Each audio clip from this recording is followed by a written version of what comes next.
Okay, guys, as promised, this is another one of the Coastal Carolina pitchers, Bobby Holmes. Really solid year.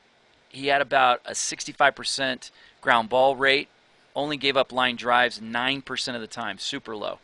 So they weren't squaring him up very often. 78 innings, 72 Ks, and I think when you see this tunnel, you'll have a pretty good idea as to part of the reason for his success. Take a look at how these two end up right on top of each other.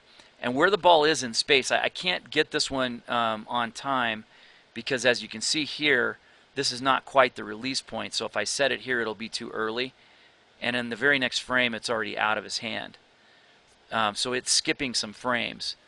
But right there, just based on doing thousands of these, I think it's a little bit beyond halfway. So this is, if we're out a third of the way, I would say it's a solid EV tunnel. When it's halfway and it still looks like that, it's phenomenal. So in fact, it can't get any better than this because there's no overlapping.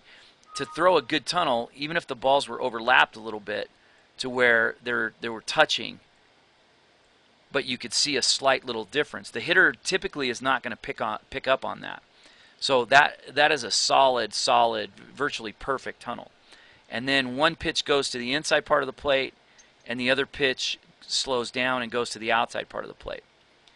But you can see he's hitting the ball literally right off the handle, and the curveball slider, I'm not sure what these guys call that pitch, but I'm just going to call it a slider. It acts like a slider because it's very, very tight and goes at the last second.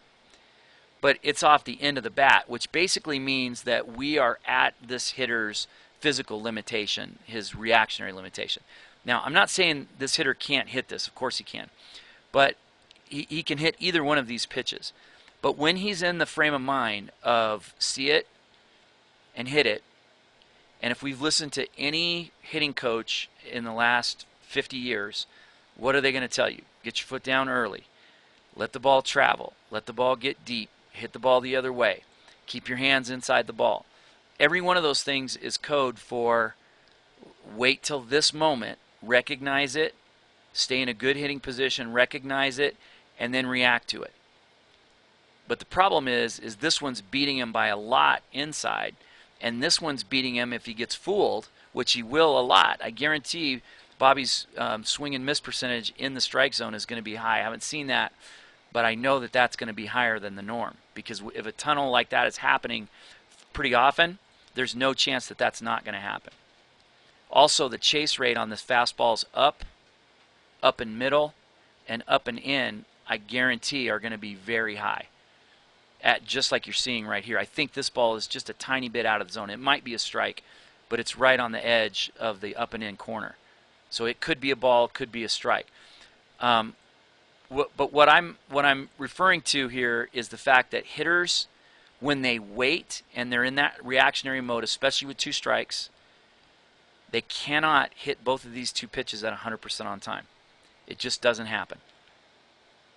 So this is a setup of a great effective velocity foundation. When those two start to split right here, if he were to throw a changeup out of that same basic area, out of that same exact tunnel, and it had a little bit of arm side run, then it's going to end up in that same area.